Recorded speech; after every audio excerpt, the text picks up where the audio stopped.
আজকে শিখব একটা ফাংশন, অর্থাৎ একটা ফাংশন দেওয়া থাকবে, ওই ফাংশনের কিভাবে এক এক ফাংশন নির্ণয় করতে হবে সেটা আসলে দেখব। তো আমি একটা ফাংশন নিয়ে নিচ্ছি, যে ধরি ফাংশন অফ এক্স ইকুয়াল ধরি 1 প্লাস এটা নিয়ে নিলাম 1 plus 2x divided 1 minus 5x। Function of x equal 1 plus 2x divided 1 minus 5x। এখন ওরা বললো যে এই ফাংশনের কি এক এক ফাংশন নির্ণয় করতে হবে, এক এক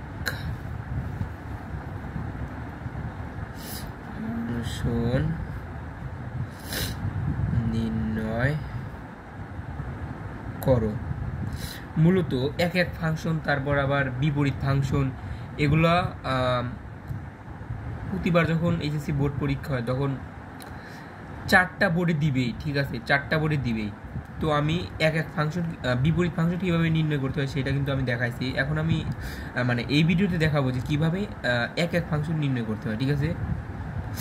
কীভাবে এক এক ফাংশন নির্ণয় করতে হয়। তো এক এক ফাংশন যদি আমি দেখাইতে পারি যে এক্স ইকুয়াল ওয়াই, যদি আমি দেখাতে পারি এ ইকুয়াল বি, যদি আমি দেখাতে পারি এস ইকুয়াল টি, যে কোনো কিছু, a x equal y, a equal b, s equal t, এরকম কোনো কিছু কোনো একটা দেখাইতে পারলে মানে সেটা মানে হয় আপনি হয়ে যাবে যে সেটা এক এক ফাংশন। অর্থাৎ এক্স এর জন্য ওয়াই হলে সেটা এক এক হবে, এস এর জন্য টি হলে এক হবে, এ এর জন্য বি হলে, এরকম যে কোনো কিছু।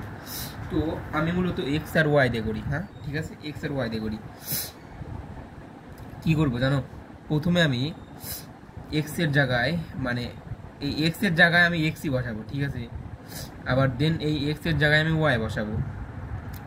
আলাদা একটা মান আসবে না, এক্স এর জন্য আলাদা একটা মান আসবে, ওয়াই এর জন্য আলাদা একটা মান আসবে, এবং দুইটা পরস্পর সমান হলে দেন ক্যালকুলেশন করে এই এক্স ইকুয়াল ওয়াই প্রমাণ করা যাবে। আর এক্স ইকুয়াল ওয়াই প্রমাণ করতে পারলে কিন্তু এক এক ফাংশন মানে সেটা আপনি হয়ে যাবে। তো যেহেতু আমি এক্স ওয়াই মানে এই ফাংশন অফ এক্সে বসাবো, মানে এই function of x equal to এনে বসাবো একবার, function of y equal to বসাবো একবার, সেহেতু আমি লিখতে পারি যে এক্স কমা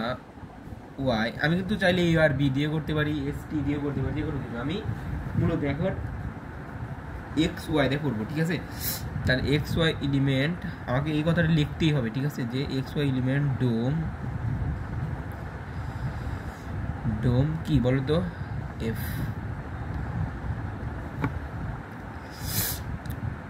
তাহলে এখন ওই যে ফাংশন অফ কি বললাম, এক্স ইকুয়াল লিখতে হবে, এক্স ইকুয়াল, এখন আমি এক্স এর জায়গায় ওই এক্সই বসাই দিব, এক্স এর জায়গায় তো এক্স আসে, তাহলে কি আর আলাদাভাবে কোনো নতুন কিছু বসাইতে হবে না, ঠিক আছে। 1 minus 5x function of x equal, সুতরাং দিতে হবে এখানে। আচ্ছা এখন লিখব সুতরাং ফাংশন অফ ওয়াই ইকুয়াল কি 1 প্লাস 2 ইন্টু এক্স এর জায়গায় y divided 1 minus 5 into x এর জায়গায় কি y, function of x equal function of y equal. এখন এই দুইটা সমানে মানে সমান আকার দিলেই ক্যালকুলেশন করে তারপর আপনি এক এক ফাংশন হয়ে দেবে। তাহলে এখন বা আমি এখানে লিখতে পারি, এখানে লিখি, হ্যাঁ এখানে ফাংশন অফ এক্স, ঠিক আছে, equal to function of y হলে যত এক এক ফাংশন আছে, মানে সৃজনশীল প্রশ্নের ক্ষেত্রে যত এক এক ফাংশন আছে এই নিয়মে, অর্থাৎ আমি যে এইখান থেকে, ঠিক আছে, এইখান থেকে করবা, এইখান থেকে কিন্তু শুরু, মাথায় রেখো, এইখান থেকে কিন্তু শুরু হয়েছে, এই যে এইখান থেকে শুরু, তো এই নিয়মে করলে কিন্তু হয়ে দেবো, ঠিক আছে। Function of x equal to y হলে, তাহলে function of x equal to function of y হলে লিখছি, তাহলে ফাংশন অফ এক্স কত, 1 plus 2x 1 plus 2x divided কত 1 minus 5x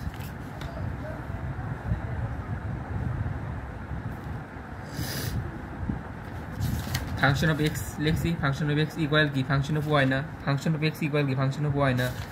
তাহলে ফাংশন অফ y কত ফাংশন অফ y কিন্তু 1 প্লাস আচ্ছা এখানে কি করে দিতে হবে না 1 প্লাস 2y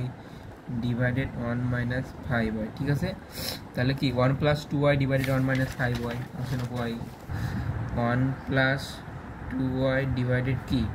1 মাইনাস কি বলো তো 5y আমি বলছি কি যে x ইকুয়াল y আবারও x ইকুয়াল y এই জিনিসটা দেখাতে পারলে সেটা এক ফাংশন 1 ইকুয়াল 2 3 ইকুয়াল 4 এগুলো সব মানে যদি পরস্পর এইরকম থাকে যে 1 ইকুয়াল 2 3 ইকুয়াল মানে 3 3 4 তো এটা মূলত কিন্তু যদি এমসিকিউ এর ক্ষেত্রে এটা কিন্তু এক ফাংশন ঠিক আছে তো ওইভাবে x equal y is equal to আচ্ছা তাহলে এখন ক্যালকুলেশন করি বা এখন কি করবো বলো তো কোনাকুনি গুণন তাহলে 1 প্লাস 1 প্লাস 2y বলো তো কি হয় প্লাস 2y হবে তাই না মাইনাস 5x প্লাস 1 কি হবে বলো তো মাইনাস 5x প্লাস 2y বলো তো কি হবে মাইনাস কি বলো 5 দুগুণা 10 তাই না 10xy আচ্ছা ইকুয়াল আমরা কি লিখতে পারি আবার এইদিকে গুণন না তাহলে 1 দিয়ে 1 গুণ করলে কত 1 ঠিক আছে 1 দিলাম 1 এই পাশে লিখি আচ্ছা 1 এই 1 দিয়ে এখন প্লাস 2x এর গুণ করব তাহলে কি হবে প্লাস 2x কিন্তু হবে এইটা এইদিকে লিখি ঠিক আছে আবার মাইনাস 5y দ্বারা এই 1 এর গুণন কি হবে মাইনাস 5y হবে মাইনাস 5y দ্বারা যদি এখন প্লাস 2x এর গুণ করি তাহলে কি হবে মাইনাস 10xy ওকে বললাম কি ক্যালকুলেশন করে দেখাতে পারলে ক্যালকুলেশন করে x ইকুয়াল টু y দেখাতে পারলে কিন্তু মূলত আমাদের এক ফাংশন হিসাবে সেটা গুণিত হবে তাহলে দেখো 1 ডান পাশেরটা বাম পাশে আনি তাহলে দেখো 1 plus 2y minus 5x minus 10xy plus 1টা মাইনাস 1 প্লাস 2x এদিকে আনলে কি মাইনাস 2x না মাইনাস 5y এদিকে আনলে কি plus 5y minus 10xy plus 10xy equal কি 0 এখন দেখি কাটাকাটি যায় কিনা মাইনাস 10xy প্রথমে দেখো মাইনাস 10xy প্লাস 10xy কাটাকাটি যায় ঠিক আছে কাটিয়ে দিলাম আচ্ছা এবার